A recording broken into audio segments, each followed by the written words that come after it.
It's time for the 2025 season preview for the Fremantle Dockers. Stick around and enjoy.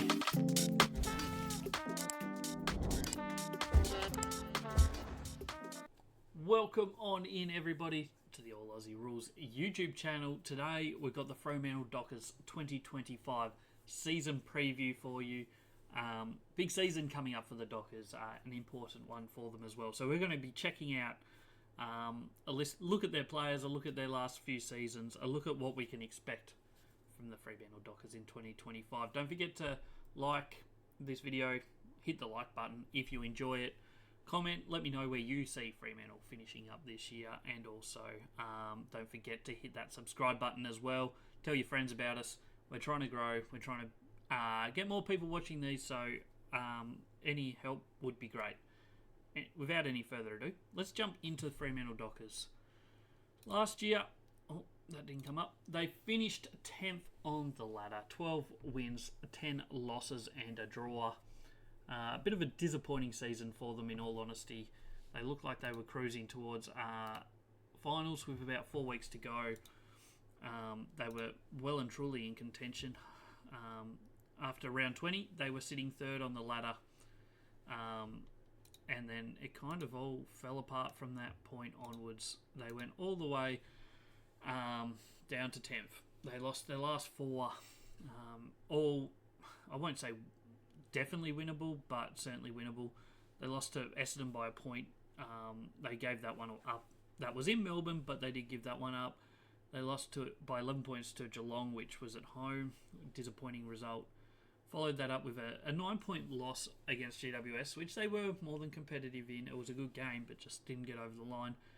And then all they had to do was win that last game, and they play finals at home against Port Adelaide Sunday evening, and they lost by 20 points. And after about quarter time-ish, they never really looked that much in the game. So a disappointing end to the season, losing 4 in a row, missing finals by half a game. So they just needed to win one of those 4. Or win one game that they didn't for the season, and they would have been playing finals. Pretty disappointing for them, in all honesty, but I guess that's football. We'll see if they can bounce back for 2025. We'll have a look back at the previous few years for the Dockers, and it's been a bit of a story of a team that's just not quite getting there. Obviously 10th in 2024. They finished 14th in 2023 with just 10 wins, 13 losses. 2022 was a much better year for them, where they finished 5th on the ladder. 15 and a half wins through the season is a pretty good record. They had a solid percentage as well. Only half a game from top 4.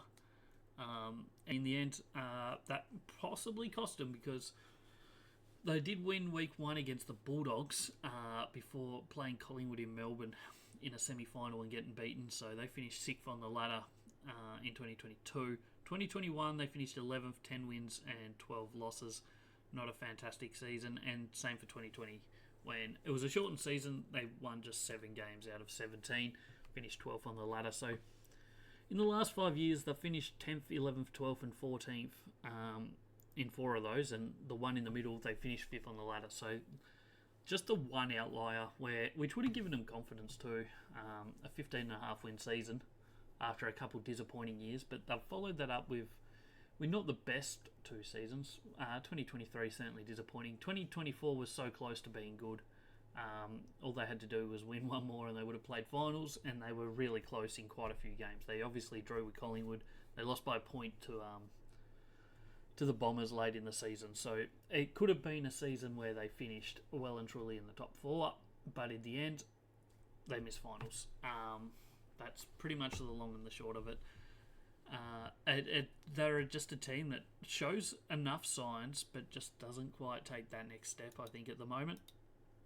We'll now look at their depth chart heading into 2025. Players segregated into their positions. The colouring system, blue is elite, so that means they're in the top 10% of their position. Green is top 50% of their position. Yellow is the bottom 50% of their position. Red is people that haven't played a game yet.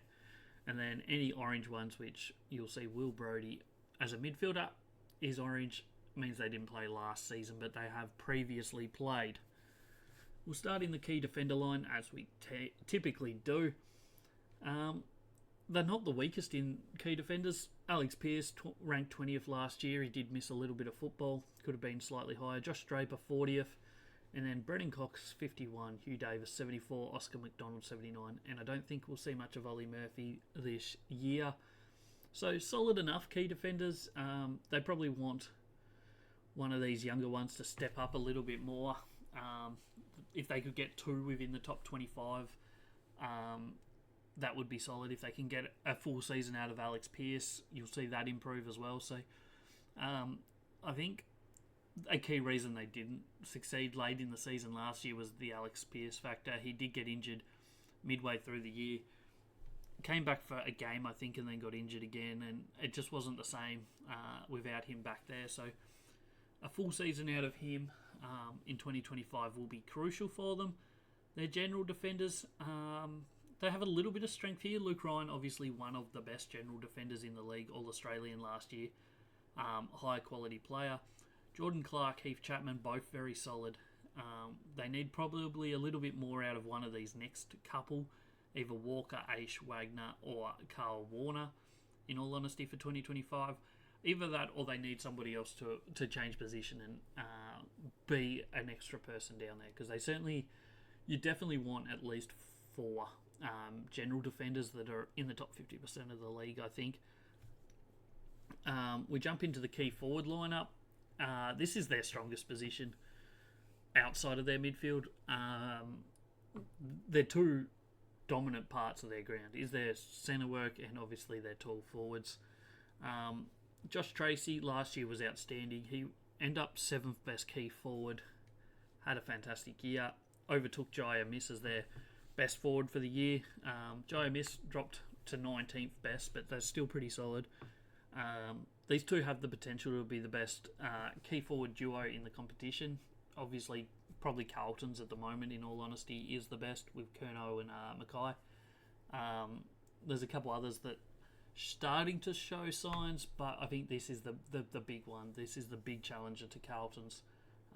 If Tracy and a Miss can get going, and like Tracy stay at this level or slightly improve again, and a Miss improve a bit on what he did last year back to more his 2023 form, they will be an absolutely unbeatable duo down there. Paddy Foss, 67th. I don't think he plays all that many games, depending on what happens with their ruck situation. Odin Jones and Charlie Nichols, I doubt we'll see. Jumping into the general forward line. Okay depth, in all honesty, here for Fremantle. Sam Swiatkowski had a great season last year. His best is really good. Maybe lacks a little bit of the consistency, a little bit of the highlight times, but still ranked 14th for the year, was really, really good. The next 3, they probably want to see a little bit more out of Frederick and Sturt, but Banfield was certainly good last year. Michael Walters had a bit of a down season, in all honesty. Showed occasional signs, but just wasn't really hurting the scoreboard as he has previously done. Narkle's come across from Port Adelaide. It'll be interesting to see how he fits in this lineup. Erasmus and Cooper Simpson didn't play much, and then Jaron Carr and Jack Dealan joined the team. Don't think we'll see too much of either of them. Now we move into the midfield line, the best centre clearance team in the competition by an absolute mile in 2024. And it's no surprise when you look at those 3 big ones at the top. Sarong, Hayden Young both ended up elite, and Andrew Brayshaw was just outside of the elite range. Those 3 are just absolute dominant. Sarong started the year on absolute fire in 2024. And, I mean, he continued to be really good all year. Just didn't quite stay at the elite standard that he'd set in those first few weeks. Hayden Young, once he was let go as to be a bit more of an offensive weapon, his game really, really took off. Started the year a little bit more of that defensive mid role, but once he was let loose, he's the one that gets a little bit more forward than the others. They try to feed him the ball. and get him using the ball and delivering it inside 50 because he is very good at it. He's a very damaging player and potentially could be an absolute star going into the future. So he's ranked 2 on my list. He has been a little bit injury prone this off-season, so we'll see how that plays and how that affects his early season. Andrew Brayshaw, we know what he does. He's an absolute gun as well. Can rack them up. He's always in and around the ball. Does a great job. Obviously, Shai Bolton has joined the team this year. He didn't have a great season last year for Richmond, but it'll be crucial for them to see what kind of role, I guess, he has on this team for 2025. As I just said, their midfield's already really strong between Sarong, Young and Brayshaw. So you probably don't need him playing massive minutes in the midfield. So you kind of almost just use him where you need him, and that might be him going onto a half-forward flank, damaging up forward, pinch hitting in the midfield when they giving someone else a rest or if there's an injury or whatever. But I think you'll see him play quite a bit of forward time, in 2025, because obviously Nat Fyfe as well is another midfielder that's a midfielder full-time, pretty much. Although maybe he is someone that also can go forward a bit more than he did last year. His best games were really good, Fyfe. I think he had a game with like 17 clearances or something ridiculous.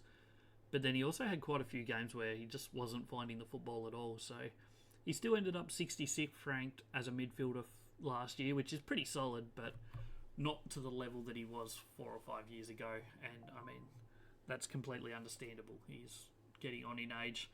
You're not going to be at your elite at that stage of your career, I wouldn't imagine.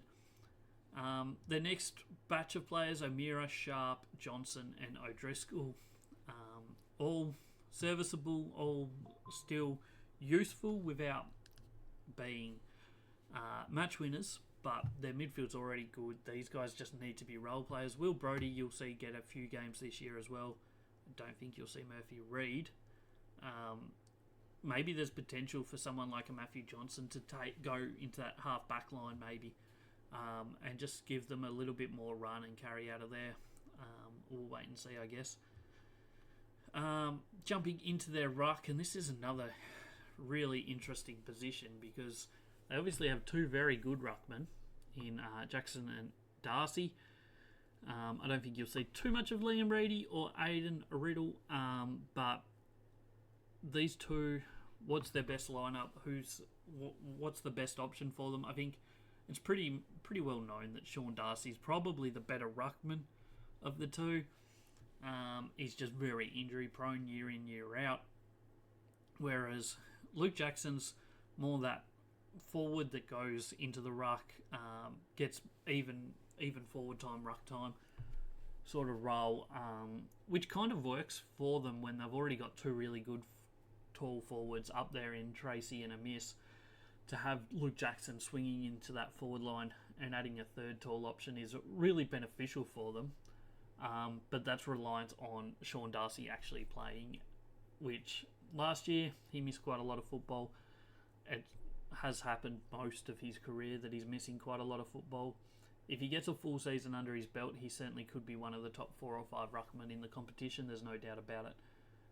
But at the moment, trying to get him to be fit is probably their biggest thing that they need to try and do.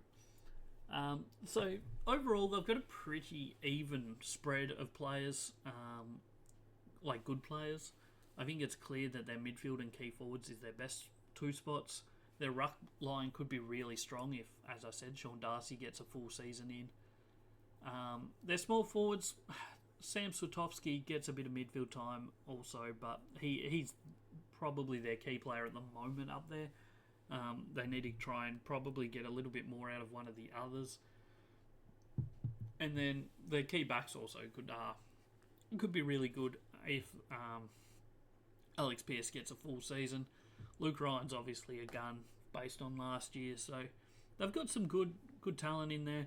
They just maybe need a couple of their other players just to step up slightly, just to give them that extra depth across the field. And all of a sudden, they're certainly not just a finals contender, they are a team that could be competing for top 4. We'll jump into the best 22, as per how I see it at least, for 2025. This was done a couple of weeks ago, but I think it still stands up, basically. So their backline: Heath Chapman, Alex Pearce, Brandon, Walker. I think that's pretty self-explanatory. Nothing too outrageous there. Half back line: Jordan Clark and Luke Ryan as the two flankers. They were their two best general defenders last year. And Josh Draper in the middle. Centre half back, I think, is the fairly stock standard back line, I guess, for Fremantle, going from last year into this year. Midfield line, having Sharp and Johnson as the two wingmen, I think is fairly self-explanatory as well. Andrew Brayshaw, obviously, a starting inside mid. Half forward line, this is where I put Shai Bolton. I think this is probably where he gets most of his game time, up in that forward line. Trying to be really dangerous, and in all honesty, he could be the difference maker for this Fremantle team. They obviously already have the two really good tall key forwards, so adding someone like a Shai Bolton could be really beneficial. You look back to them, the Dockers a couple years ago, and what's his name? Who left to go to Collingwood? I've already forgotten his name.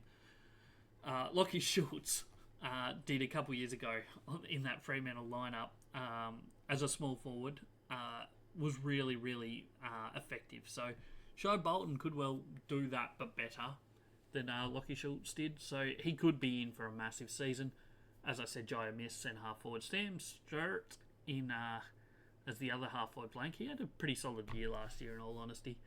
Then Sam Swiatkowski, who was good. Josh Tracy is the obvious full forward / centre half forward. They kind of both play their role down there. Bailey Banfield, I think, is pretty obviously in their best team as well. Sean Darcy, when fit, is their number one ruckman. I don't think there's any doubts there. Caleb Sarong and Hayden Young, pretty self-explanatory. Interchanged, Luke Jackson, when Sean Darcy's playing, will play most games still. He'll be that backup ruckman / extra forward that just kind of goes pinch hits in the ruck occasionally.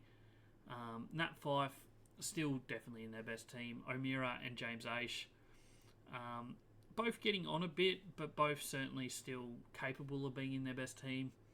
And then the six I have as the next six is Cox, Wagner.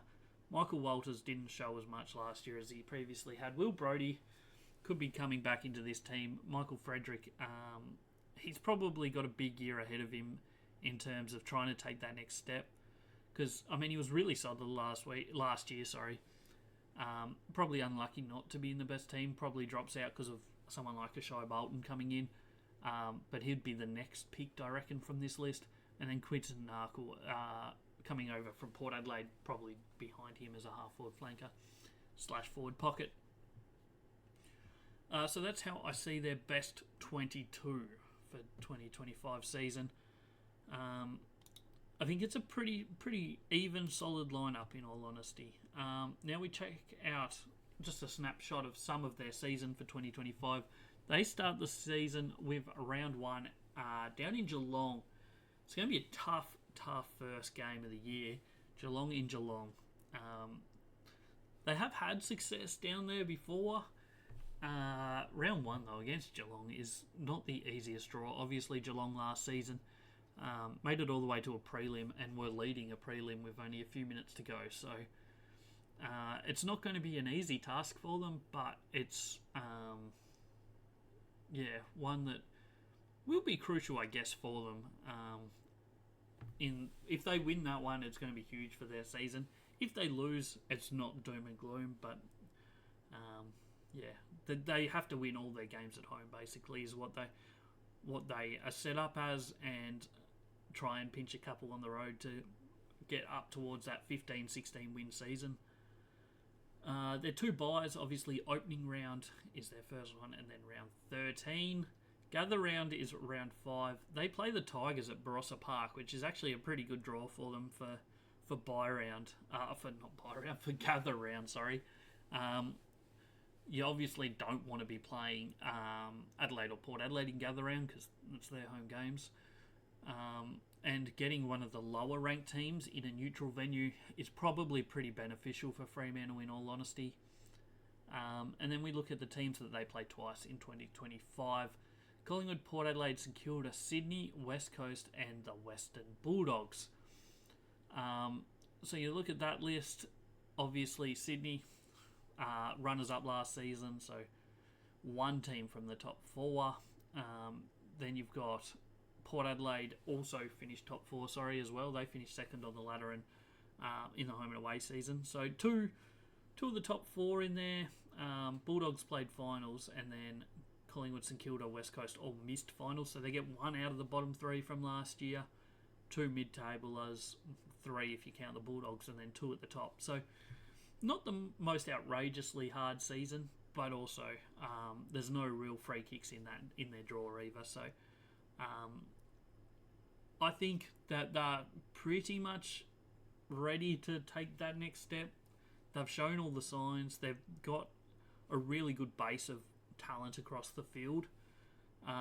It's maybe a key defender short at the moment, but I think the ones that they have are capable of stepping up to being in the top echelon of key defenders. So it wouldn't surprise me to see Draper stepping up a bit more, Alex Pearce having a slightly better season. And in that case, I think they will be ready to be good enough for finals football. You look at what they did just before the bye against Melbourne last year, where they had an absolutely insanely good game, won by almost 100 points and dominated. If they can bring that on a more regular basis, just anything like that game, they're going to be very hard to beat this year. So anyone that's going over to Perth to play them is going to have their work cut out for them. And if you're hosting them, it's not going to be a walk in the park, I don't think. I think Fremantle are genuinely one of the stronger teams going into 2025, as long as they've blown out those cobwebs from last year. Because their midfield's outstanding, their tall forward line's outstanding. Shai Bolton's joined the team. I think we're looking at Fremantle being quite competitive in 2025. Let me know what you think of Fremantle, though, for 2025 in the comments below. Don't forget to share this with your friends. Hit that subscribe button. Somewhere around about 90% of my viewership is not subscribed to the channel, so hit that subscribe button. It really helps. Hit the like button.